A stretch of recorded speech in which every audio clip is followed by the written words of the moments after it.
दोस्तों नमस्कार, मैं हूं डॉक्टर श्रीपति त्रिपाठी। पूरे 10 दिनों तक चलने वाले गणेश चतुर्थी का त्यौहार अब बहुत ही पास है। इन दिनों का भक्तों को बेसब्री से इंतजार रहता है। इन दिनों में भगवान गणेश की हर घर में विधिवत पूजा की जाती है।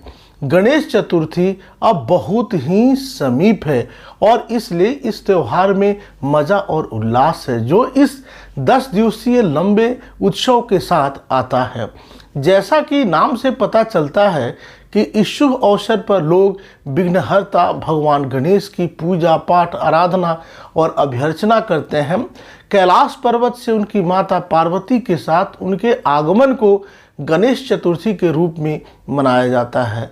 स्कंद पुराण के अनुसार नारद पुराण और ब्रह्म वैवर्त पुराण में भी भगवान गणेश की महिमा की गई है।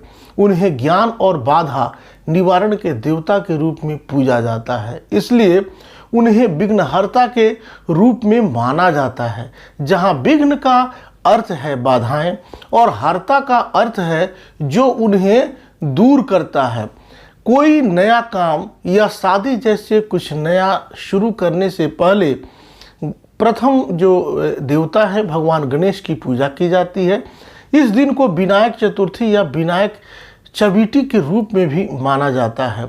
ये त्यौहार हिंदू चंद्र कैलेंडर के भाद्रपद मास शुक्ल पक्ष की चतुर्थी तिथि को मनाया जाता है। इस वर्ष गणेश महोत्सव 10 सितंबर 2021 से 19 सितंबर 2021 तक मनाया जाएगा। गणेश चतुर्थी 2021 तिथि और समय जो है, गणेश चतुर्थी 10 सितंबर 2021 मध्याह्न गणेश पूजा का जो मुहूर्त है सुबह में 11:01 से दोपहर 1:32 तक है। चतुर्थी तिथि प्रारंभ है 10 सितंबर को दोपहर से 12:18 चतुर्थी समाप्त हो जाएगी 10 को 9:57 से। गणेश महोत्सव जो शुरू होगा वह 10 सितंबर 2021 से गणेश महोत्सव समाप्त हो जाएगा 19 सितंबर 2021 को। गणेश विसर्जन रविवार सितंबर 19 को 2021 को होगा। गणेश चतुर्थी मान्यताओं के अनुसार भगवान गणेश को ज्ञान और सौभाग्य का देवता माना जाता है और किसी भी शुभ घटना से पहले उनका आशीर्वाद लेने के लिए उनकी पूजा की जाती है। भगवान गणेश का आशीर्वाद पाने के लिए ये अनुशंसा की जाती है कि उनके भक्तों को गणपति बाप्पा मोरिया का जाप या ओम गणपति नमः का जाप करना चाहिए। इसके अलावा लोग भगवान गणेश के सम्मान में उपवास भी रखते हैं और अपने जीवन से अंधकार को दूर करने और उनका आशीर्वाद लेने के लिए अपने घरों में एक दिया जलाते हैं। गणेश चतुर्थी का जो इतिहास है इस प्रकार है।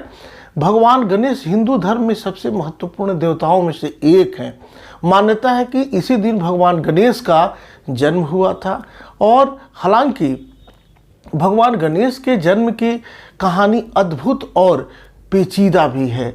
आपको बता दें कि हिंदू किंवदंतियों के अनुसार भगवान गणेश को देवी पार्वती के चंदन के पेस्ट का उपयोग करके बनाया था। उनके जन्म के बाद देवी पार्वती ने भगवान गणेश से स्नान करते समय एक गुफा में प्रवेश के द्वार की रक्षा करने के लिए कहा था। भगवान गणेश ने अपना कर्तव्य बखूबी निभाया और सभी को गुफा में प्रवेश करने से रोक दिया।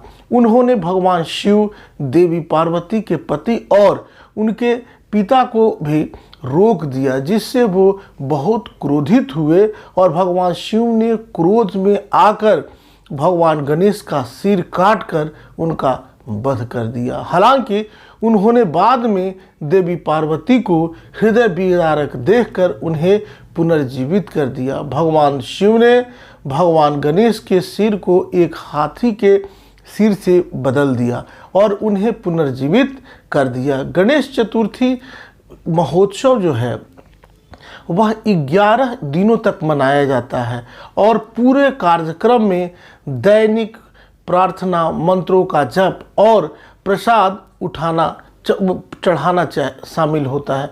मोदक को भगवान गणेश का सबसे पसंदीदा माना जाता है। मोदक सबसे ज़्यादा पसंद है। वे चढ़ाने के लिए मोदक और लड्डू तैयार करते हैं और गणेश गणेश चतुर्थी, अनंत चतुर्थी, गणेश विसर्जन, भगवान गणेश की विदाई के दिन को अनंत चतुर्दशी कहा जाता है। जिस दिन ये 10 दिवसीय उत्सव होता है, उत्सव समाप्त होता है, भगवान गणेश की मूर्ति को लेकर संगीत, भक्ति गीत, नृत्य और रंगों के साथ जुलूस निकाले जाते हैं। भक्त मूर्तियों को पवित्र नदी जैसे निकटवर्ती जल निकायों में विसर्जित करते हैं। ऐसा माना जाता है कि मिट्टी की मूर्तियां पानी में घुल जाती हैं और भगवान गणेश कैलाश पर्वत पर लौट आते हैं। इसलिए इनका विधि विधान से इस दिन पूजा पाठ करना, अभ्यर्चना करना आवश्यक होता है। इस दिन संभव हो तो आप गणेश जी की प्रसन्नता के लिए और गणेश जी की अनुकूलता के लिए, आपके कुंडली में अगर कोई अशुभ ग्रह है या बुध की दशा आपके लिए अनुकूल नहीं है, लक्ष्मी नारायण योग का लाभ नहीं मिल पा रहा है, या आप लाख काम कर रहे हैं और घर में शांति सुकून नहीं है, परेशानियां बनी हुई हैं, तो आपको ज़्यादा करना कुछ नहीं है। देखिए, आप पहले दिन से आप नैवेद्य जरूर ले लें, फल जरूर ले लें।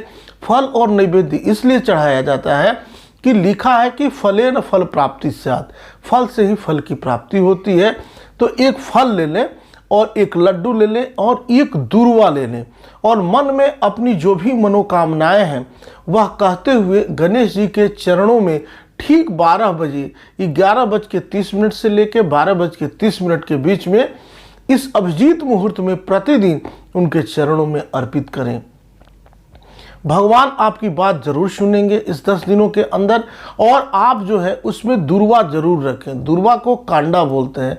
उसके बारे में कहा गया है कि ओम कांडात कांडात प्ररोहंती परुखः परुखस्परि एवानो दुर्वे प्रतनु सहस्रेण सतेन च। दुर्वा में इतना सेंस है, प्रेसेंस है कि दुर्वा को आप कहीं भी फेंकेंगे, किसी भी परिस्थिति में रखेंगे, आप छत पे फेंक दें, धरती पे फेंक दें, आग में डाल दें, उसका जरा सा भी अगर मूल बचा रहेगा तो वो जो है वो अपनी प्रकृति खुद बना लेगा। मतलब उसको अपने में बढ़ने की क्षमता है। वह किसी भी विकट परिस्थिति में कहीं भी बढ़ने की जो है उसमें क्षमता है। इसलिए गणेश भगवान से, प्रथम देवता से, आराध्य देवता से हम प्रार्थना करते हैं कि हमारे जीवन में कोई भी काम नहीं बन रहा है, हम परेशान हैं, हमारा धैर्य तुरंत खो जा रहा है, हम धैर्य विहीन हो जा रहे हैं, तो हे गणपति मुझे धैर्य दीजिए जैसा आप दुर्वा को दिए हैं। और दुर्वा चढ़ाने से उस व्यक्ति की धैर्य बढ़ती है और निश्चित रूप से ऐसे जातक बेहतर करते हैं। भगवान को अपनी बात सुनानी चाहिए। भगवान सुनने के लिए बैठे हैं।